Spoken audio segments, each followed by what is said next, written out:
महायुती सरकारने सुरू केलेली मुख्यमंत्री लाडकी बहीण योजना कधीही बंद होणार नाही। ज्या ज्या लाभार्थी महाराष्ट्रातील माझ्या माता भगिनी आहेत यांच्या अकाउंटमध्ये दरमहा 1500 रुपये येतील। पहिल्या दिवसापासून विरोधकांनी ही योजना बंद होणार, काही जण महाविकास आघाडीतले तर थेट कोर्टामध्ये या योजनेच्या विरुद्ध गेले। पण महाविकास आघाडीने विधानसभा निवडणुकीच्या वेळेला स्वतःचा जाहीरनामा घोषित केला, त्यावेळेला दरमहा 3000 रुपये देऊ अशा प्रकारची घोषणा केली। मी महाराष्ट्रातल्या तमाम माझ्या माता भगिनींना आश्वस्त करतो की महायुती सरकारमध्ये राज्याचे माननीय मुख्यमंत्री देवेंद्रजी फडणवीस साहेब असतील, उपमुख्यमंत्री माननीय अजितदादा पवार साहेब असतील, ज्यांच्याकडे अर्थ व नियोजन खातं आहे, राज्याचे उपमुख्यमंत्री माननीय एकनाथरावजी शिंदे साहेब असतील आणि त्या विभागाच्या मंत्री कुमारी अदितीताई तटकरे असतील, कुठल्याही परिस्थितीमध्ये ही योजना बंद पडणार नाही। काही तांत्रिक अडचणी जर केवायसी साठी येत असतील, 31 डिसेंबर पर्यंत ती मुदत दिलेली आहे, त्याबाबतचा निर्णय नक्कीच कॅबिनेट स्तरावर महायुतीचं सरकार घेईल। वारंवार बैठकीचा सुरू आहे युती होते की एकत्र लढायचं की स्वतंत्र लढायचं हा तोडगा अद्याप निघाला, त्यामुळे जे इच्छुक उमेदवार आहेत त्यांच्यामध्ये आलबेट दिसून येते। तर आपण स्वबळाचा दावा दिलेला आहे, आपली तयारी कितपत आलेली आहे आणि जर महायुतीची शिवसेना आणि भाजप जर युती नाही तर काही युती झाली तर काही इच्छुक जे उमेदवार असतील त्यांची पद्धती आहेत, त्यामुळे काही तुमच्या संपर्कात काही आहेत का? असं आहे की ठाणे महानगरपालिकेपुरतं स्पष्टपणे बोलतो, महायुतीच्या दोन्ही घटक पक्षांकडनं म्हणजे शिवसेना आणि भारतीय जनता पार्टीकडनं कुठल्याही प्रकारचं निमंत्रण महायुतीच्या बैठकीला राष्ट्रवादी काँग्रेस पक्षाचे आमचे जिल्हाध्यक्ष नजीब मुल्ला यांना आलेलं नाही।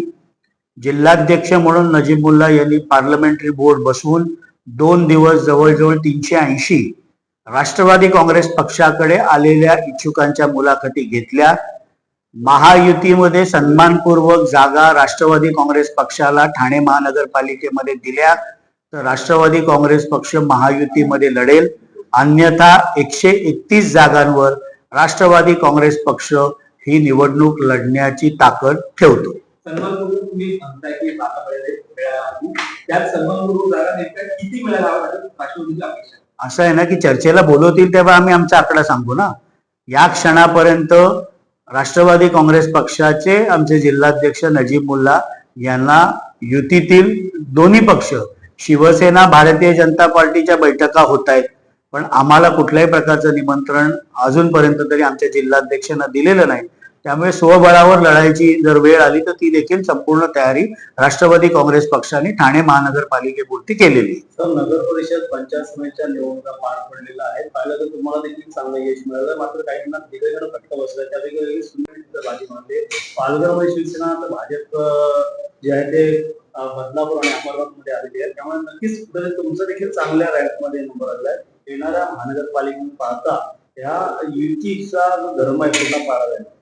असं आहे की विधानसभेला जे जनमत किंवा महाराष्ट्राच्या जनतेने जो कौल दिला तशाच प्रकारचा कौल आत्ता झालेल्या 288 नगरपालिका व नगरपंचायतीच्या निवडणुकीमध्ये महाराष्ट्राच्या जनतेने दिला।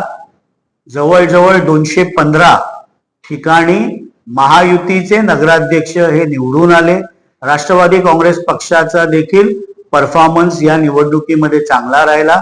महायुती म्हणून जिथे जिथे शक्य होईल त्या त्या महानगरपालिकेमध्ये महायुती म्हणून लढावं, जिथे एका पक्षाबरोबर युती करायची वेळ आली म्हणजे राष्ट्रवादी काँग्रेस पक्षाला समजा काही ठिकाणी शिवसेनेबरोबर युती करावी लागली तर तशा प्रकारची युती होईल, काही ठिकाणी भारतीय जनता पार्टी बरोबर करायला लागली तर तशी युती होईल, आणि महायुतीमध्ये जर कुठल्याच पक्षावर युती झाली नाही तर स्वबळावर देखील लढण्याची तयारी ही राष्ट्रवादी काँग्रेस पक्ष करतोय।